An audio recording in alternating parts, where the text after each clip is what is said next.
Hello guys, welcome back to my channel जूनबर्ग once again. आज का ये ब्लॉग होने वाला है जयपुर से जैसलमेर का। जयपुर से मैंने शाम 6:30 बजे की बस ली थी, जिसने मुझे सुबह सुबह 6 बजे जैसलमेर छोड़ दिया था। तो ओवरऑल ये 12 घंटे की जर्नी थी। और अभी आप देख सकते हो कि मैंने यहाँ पे स्टे लिया हुआ है हॉस्टल में। तो मैं अपने हॉस्टल में पहुँच चुकी हूँ। मैं मार्च में आई थी और इस समय जो है ऑफ सीज़न रहता है, क्योंकि गर्मी बहुत ज़्यादा है यहाँ पे। अभी भी 35 डिग्री कुछ चल रहा था यहाँ पे। बाहर बहुत ज़्यादा गर्मी थी, इसलिए यहाँ पे अभी स्टे जो है वो काफ़ी सस्ता भी था। और पूरा जैसलमेर खाली पड़ा हुआ था, मतलब बहुत ही लेस क्राउड था यहाँ पे। जैसलमेर मेनली जैसलमेर फोर्ट के लिए फेमस है। तो अभी आप देख रहे हैं मैं जैसलमेर फोर्ट जा रही हूँ, जो मेरे स्टे से 100-200 मीटर की डिस्टेंस पे था, वॉकिंग डिस्टेंस पे था। तो ये इसका मेन एंट्री है और ये 24/7 ओपन रहता है। अंदर लोग रहते हैं यहाँ पे। तो ये अकेला इकलौता फोर्ट है जो आपने सुना ही होगा कि आज भी इसको लिविंग जीवित फोर्ट बोलते हैं, क्योंकि इसके अंदर लोग आज भी रहते हैं। और इसीलिए रात भर भी खुला रहता है। अंदर शॉप्स वगैरह रहती हैं जहाँ से आप शॉपिंग भी कर सकते हो। काफ़ी सारे कैफ़ेज़ भी अंदर रहते हैं जहाँ पे आप खाना भी खा सकते हो। बहुत सारे यहाँ पे सनसेट पॉइंट्स हैं और सनराइज़ पॉइंट भी है मॉर्निंग में, जहाँ पे अगर आप आओगे तो आपको बहुत अच्छा व्यू दिखने वाला है पूरे जैसलमेर का। इसके अलावा जैसलमेर फोर्ट के अंदर म्यूजियम है, जहाँ पे 150 रुपीज़ का टिकट होता है और आप उसको विजिट कर सकते हैं। मैंने वो स्किप कर दिया था। गाइज ये देखिए, यहाँ पे जो ये सनसेट पॉइंट है, मैं इवनिंग के टाइम आई थी और यहाँ से आपको पूरा जैसलमेर दिखता है। और पूरा यहाँ पे सिर्फ गोल्डन बिल्डिंग्स ही रहती हैं, क्योंकि आपको पता है ये गोल्डन सिटी के नाम से जाना जाता है जैसलमेर। तो यहाँ पे जितनी भी बिल्डिंग्स है सब गोल्डन कलर की होती है और धूप में सनलाइट में बिल्कुल सोने की जैसी चमकती है। आप यहाँ पे जितनी मर्जी उतना टाइम स्पेंड कर सकते हैं। एक चीज़, यहाँ पे कपड़े बहुत ही प्यारे मिलते हैं, ज्वेलरीज यहाँ पे बहुत प्यारी मिलती है। जयपुर में भी मैंने घूमा है, मैं उदयपुर में भी मैं घूम कर आई हूँ, बट मुझे यहाँ के कपड़े जो है और यहाँ पे जो भी ज्वेलरीज है वो मुझे बेस्ट लगे। बहुत वैरायटीज़ है, बहुत ऑप्शन है, कलेक्शन बहुत अच्छा है यहाँ पे। प्राइस नॉर्मल रेंज है, आप खरीद सकते हैं आराम से। क्वालिटी वाइज भी अच्छा है यहाँ पे, कपड़े भी अच्छे हैं क्वालिटी वाइज। तो आप यहाँ से शॉपिंग ज़रूर करें। फोर्ट घूमने के बाद नेक्स्ट डे मैं चली जाती हूँ डेजर्ट सफारी के लिए, जो कि मैंने अपने हॉस्टल से ही पैकेज लिया था। मेरे पैकेज में रहना खाना सब कुछ इंक्लूडेड था, उसमें कैमल राइड भी इंक्लूडेड था और मुझे पड़ा था 2.5K पर हेड। तो बाहर आपको बहुत सारे मिल जाएंगे जो अलग अलग प्राइस बोलेंगे, सस्ते प्राइस भी बोलेंगे, बट डिफरेंस होता है क्वालिटी में। आप कौन सा पिक करना चाहते हैं वो आपके ऊपर है। सो गाइज, अभी हम जीप में हैं और अभी हम लोकेशन पे जा रहे हैं जहाँ पे सबसे पहले हमारा रेस्ट होगा। तो ये है वो लोकेशन जहाँ पे हम पहुँच चुके हैं। यहीं पे हमारा रेस्ट होगा। यहाँ पे हम 2-3 घंटे रुकेंगे, नाश्ता करेंगे, चाय वाय पियेंगे। उसके बाद फिर वापस से हम कैमल राइड हमारा यहीं से स्टार्ट होगा। सो यहाँ पे 2-3 घंटे रेस्ट करने के बाद, चाय वाय पीने के बाद, अब हम जा रहे हैं कैमल सफारी के लिए, कैमल राइड के लिए सॉरी। सो आप देख सकते हैं कि कैमल्स जो है यहाँ पे रेडी कर दिए गए हैं। ये देख सकते हो आप, सबको इस पे बैठना है। और ये हमारे ग्रुप में 5 लोग थे टोटल मिला करके। यहाँ पे अभी ये कम से कम 2 से 3 घंटे के आराम से कैमल राइड होने वाली है, जिसमें पहले तो हम जाएंगे, फिर वहाँ पे जो सनसेट पॉइंट है वहाँ पे हम कुछ देर रुकेंगे अंधेरे होने से पहले। फिर हमें वापस इसी लोकेशन पे आना है रात को डिनर के लिए। आप देख सकते हैं रास्ते में आपको ऐसे बहुत सारे मोर दिखेंगे। पूरे राजस्थान में आपको मोर देखने को मिलेगा और इस राइड पे आपको हिरन भी देखने को मिलेगा। हमने यहाँ पे काफ़ी सारे हिरन भी देखे थे। सो हमारे ग्रुप में टोटल 5 लोग थे और हम 5 के बाद जो है यहाँ पे राइड कर रहे थे। और हमारे अलावा भी उस रेस्ट हाउस पे और भी ग्रुप्स के लोग थे जो आए हुए थे और हमारे साथ ही वो भी जा रहे थे राइड पे।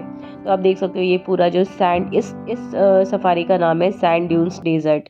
तो यहाँ पे जो हम इस लोकेशन पे हमें लाया गया था और यहाँ पे काफ़ी देर 1 घंटे की राइड के बाद सनसेट पॉइंट आता है, जहाँ पे हम लोगों को कैमल से उतार दिया जाता है। वहाँ पे जितनी मर्जी हम वहाँ पे देख सकते हैं, घूम सकते हैं, रेस्ट कर सकते हैं, एंजॉय कर सकते हैं नेचर को। उसके बाद अंधेरा होने से पहले वापस से हमें उसी लोकेशन पे जाना होगा रात को डिनर के लिए। और डिनर करने के बाद वापस से हमें यहीं आना होगा, क्योंकि रात को सोने का जो पैकेज में होता है वो या तो टेंट में होता है या फिर आप ओपन में सोना चाहते हैं।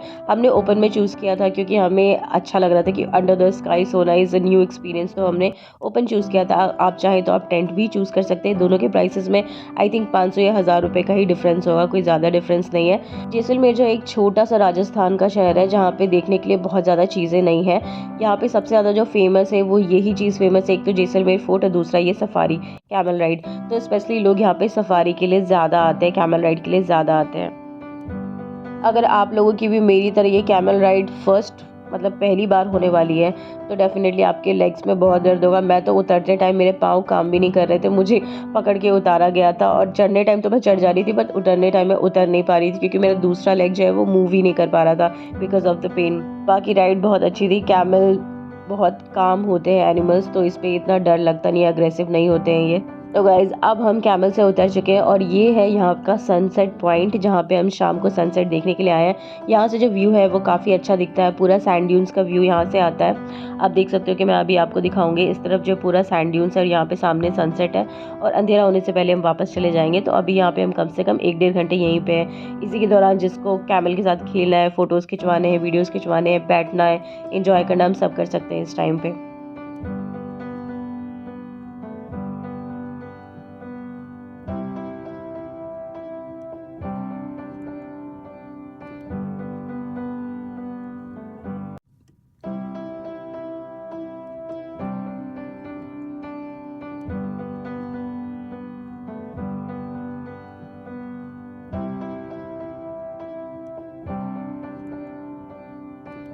मैं कोशिश तो बहुत करती हूँ कि अपने फेस को दिखा पाऊँ ब्लॉग्स में अच्छे तरीके से, बट क्योंकि मैं खुद ही सब कुछ शूट कर रही होती हूँ, उसकी वजह से मैं ढंग से अपने खुद को कैप्चर नहीं कर पाती हूँ, जिसकी वजह से मेरे पूरे ब्लॉग्स में जो मेरा फेस है वो बहुत ही कम टाइम के लिए होता है। बाकी ये सैंड ड्यून्स पे ये सैंड डेजर्ट वाला मेरा पहला एक्सपीरियंस था और मुझे बहुत मज़ा आ रहा था। माउंटेन्स तो मैंने देखा था, बीचेस भी मैंने देखे थे और ये चीज़ जो मेरी रह गई थी वो भी मैंने यहाँ पे कंप्लीट कर लिया। सो आप भी आओ गाइस, अच्छी जगह है, बहुत मज़ा आएगा आपको यहाँ पे।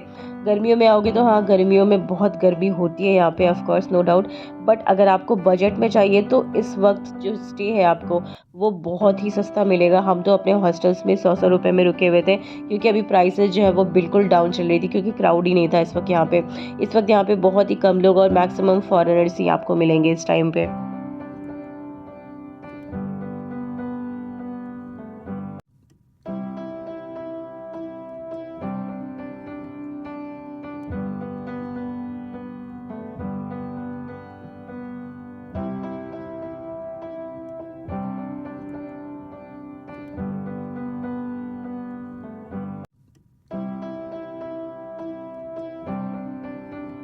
सो गाइस, सनसेट हो चुका था और अब हमारे हो चुका था वापस जाने का टाइम। हम वापस डिनर करके वापस यहीं आने वाले हैं। सो बट अभी हम जा रहे हैं ताकि कैमल्स भी वहाँ पे रेस्ट कर ले। वापस जब हम आएंगे तो हम जीप से आएंगे और अभी हम जा रहे हैं वहाँ पे डिनर करने के लिए।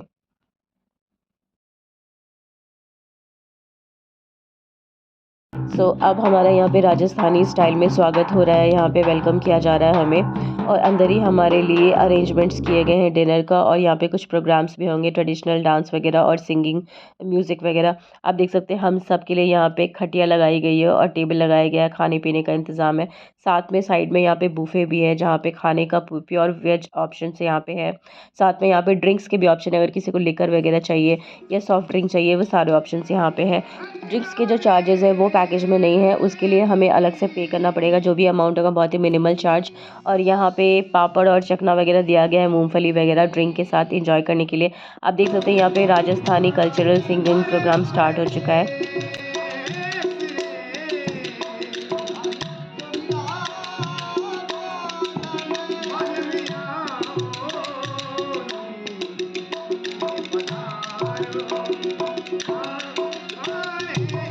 अगर मैं अपने पैकेज की बात करूँ तो काफ़ी डिसेंट और अच्छा पैकेज था हमारा, जिसमें इस रेस्ट हाउस में हम सब के लिए अलग अलग सेपरेट प्राइवेट रूम्स भी दिए गए हैं, जिसमें सबका प्राइवेट वॉशरूम भी है, जहाँ पे आप रेस्ट कर सकते हैं, चेंज करना है चेंज कर सकते हैं, फ्रेशन अप हो सकते हैं, कुछ भी कर सकते हैं आप आराम से। मतलब आपकी प्राइवेसी है, कम्प्लीटली चेंज करना है तो चेंज भी कर सकते हैं।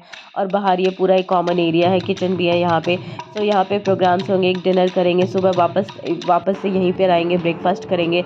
और ये प्रोग्राम वगैरह आप सब देख रहे हैं। खाना यहाँ पे प्योर वेज में पूरा ऑप्शन था, दाल चावल रोटी मीठा, 2-3 तरह की सब्ज़ी, कड़ी, दाल, तो सारे ऑप्शन थे। ओवरऑल मुझे बहुत ही सही और डिसेंट लगा, बहुत ही हैसल फ्री है, आपको किसी भी चीज़ के लिए उलझन या प्रॉब्लम्स नहीं होगी इसमें।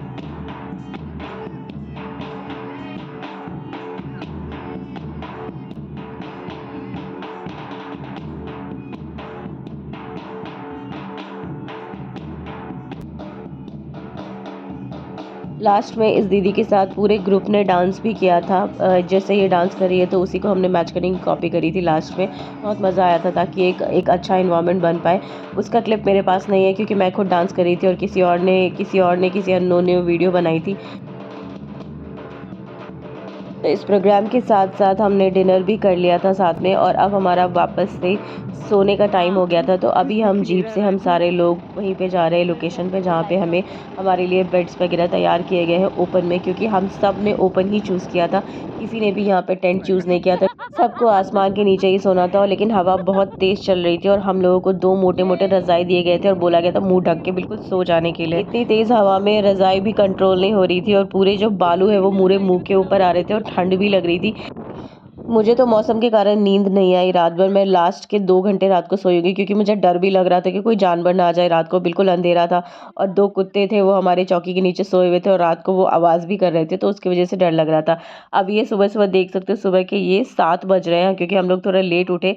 सुबह का ये सनराइज़ बहुत ही ब्यूटीफुल था, बहुत अच्छा वेदर था सुबह का, बिल्कुल ठंडा-सा।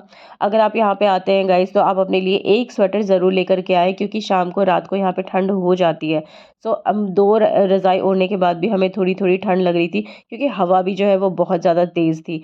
तो अभी जो है हम वापस से हम अपने रेस्ट हाउस पे जा रहे हैं। वहाँ पे हमें ब्रेकफ़ास्ट मिलेगा, थोड़ा हम रेस्ट करेंगे और वापस से हमें जैसलमेर छोड़ दिया जाएगा। गाइज़, मैं ये बताना भूल गई कि जैसलमेर से जो ये सैंड ड्यून्स का रास्ता है वो कुछ 45 किलोमीटर्स का है, जहाँ पे पहुँचने में कुछ 1 घंटे लगते हैं। सो गाइज़, देख सकते हैं कि अभी सुबह हो चुका है और सुबह-सुबह हम अपने वापस से रेस्ट हाउस पहुँच चुके हैं। सब कुछ वैसा ही आप देख सकते हो, रात को हम यहीं बैठे थे और ये सुबह-सुबह का नज़ारा है यहाँ पे। सो ब्रेकफ़ास्ट करने के बाद हमें वापस से जैसलमेर अपने अपने होटल्स में छोड़ दिया गया था। सो हम अपने होटल्स में पहुंच चुके थे और मुझे लग गई थी बहुत भूख, और ये इस समय दोपहर का टाइम हो रहा था और यहाँ पे खाने के ऑप्शंस मुझे बहुत कम नज़र आते हैं। एक यहाँ का फ़ेमस है दाल पकवान, वो सच में टेस्टी है, बट वो जो पकवान होता है वो डीप फ्राइड होता है, उसके ऊपर दाल और मसाले डाले जाते हैं। सो गाइज़, खाना वाना खाने के बाद यहाँ पे खाने के ऑप्शंस बहुत कम है, आपको थोड़ा ढूँढना पड़ेगा, और जो कैफ़ेज़ है वहाँ बहुत ज़्यादा कॉस्टली है। लाइक वहाँ पे फॉरेनर्स आते हैं, तो इसकी वजह से उन्होंने आलू पराठा का 370 रुपये प्राइस कर रखा है। अब 370 रुपये में आलू का पराठा तो खाना कभी भी प्रेफ़र नहीं करूँगी। सो मैं ऑटो करके वहाँ पे प्राइवेट ऑटो करके 50 रुपीज़ का ऑटो किया था मैंने, और मैं यहाँ पे पहुँच चुकी हूँ गदेसर लेक पे। गदेसर लेक का रास्ता कुछ ऐसा है, यहाँ पे जो रास्ता है इसमें बोटिंग के ऑप्शंस अलग है, मतलब बोटिंग के सिर्फ चार्जेस है। अदरवाइज़ अगर आप बोटिंग नहीं करना चाहते हो तो आप फ्री में पैदल वॉक इन करके घूम सकते हो। तो बोटिंग के चार्जेस कुछ 300 से स्टार्ट होते हैं पर हेड, और वो डिफरेंट होते हैं इंडियंस के लिए और एनआरआईज और फॉरेनर्स के लिए। जैसलमेर फोर्ट से ये गदेसर लेक का जो डिस्टेंस है वो भी बिल्कुल वॉकिंग डिस्टेंस है, बट मैं क्योंकि खाने के लिए कहीं और गई थी इसलिए मैंने ऑटो किया था। आप अगर जैसलमेर फोर्ट के पास है तो आप वॉक करके भी यहाँ तक पहुँच सकते हैं। सो गाइज, गदेश्वर लेक में जाने का रास्ता कुछ ऐसा है। बोटिंग का वो मेन गेट था, और अगर आपको वॉक करके बिल्कुल अंदर तक जाना है तो ये लोकेशन है। इस तरह से आप वॉक करके अंदर तक जा सकते हो और फिर वहाँ से बहुत अच्छा आपको दिखेगा विदाउट एनी चार्ज। यहाँ पे सिर्फ वोटिंग्स के लिए है। ये लेक जो है बहुत ही काम और पीसफुल था। ये फ़ोटोज़ में ये लेक बहुत सुंदर लगता है, नो डाउट सामने से भी सुंदर ही था। यहाँ पे शाम को जो है वो लाइट शो होती है, बट मैं लाइट शो तक मैं यहाँ पे वेट नहीं कर रही थी, क्योंकि इस टाइम पे मुझे क्राउड का समझ में नहीं आ रहा था, क्योंकि अभी पूरे जैसलमेर में इतना कम क्राउड था और अंदर जो कुछ लोग बैठे हुए थे वो इतने भी ज़्यादा डिसेंट लग नहीं रहे थे। ऊपर से गर्मी इतनी थी कि कुछ भी करने का मन नहीं कर रहा था, मन कर रहा था बस पकड़ के वापस से दिल्ली चली जाऊँ कि इतने गलत मौसम में क्यों आ गई हूँ मैं। सो मेरी हिम्मत यहीं पे ख़त्म हो चुकी थी। जैसलमेर में बहुत गर्मी फ़ील हो रहा था मुझे, यहाँ पे टेम्परेचर बहुत ज़्यादा हाई था यहाँ पे। सो मैंने इस लेक के बाद कुछ और नहीं घूमा। अगर आपको घूमना है तो यहाँ पे बड़ा बाग है घूमने के लिए, वो काफ़ी बड़ा और अच्छा एक सनसेट पॉइंट है। कुलधारा करके घोस्ट विलेज है, तनोत माता मंदिर है और बॉर्डर है यहाँ पे। ये सारी चीज़ें हैं जो आप विज़िट कर सकते हैं। जैसलमेर में मैक्सिमम 2 दिन बहुत ज़्यादा है। सो बट मैं कुछ नहीं घूम रही थी, क्योंकि मेरी हिम्मत नहीं हो रही थी, इतनी ज़्यादा गर्मी थी वहाँ पे। सो मैं जो हूँ बस पकड़ के वापस से अब दिल्ली जा रही हूँ। मेरा ब्लॉग होता है यहीं पे एंड गाइस। अगर आप जैसलमेर जाना चाहते हो तो मेरी ब्लॉग्स के साथ साथ आप और भी ब्लॉग्स देखिए, पूरी इन्फॉर्मेशन लीजिए, उसके बाद विजिट करिए। तो चलिए गाइस, मिलते हैं किसी नए शहर में किसी नए ब्लॉग के साथ। तब तक do subscribe my channel guys. You can also follow me on Instagram, same handle है वहाँ पे भी। Thank you for watching this video guys. See you soon, take care and bye bye.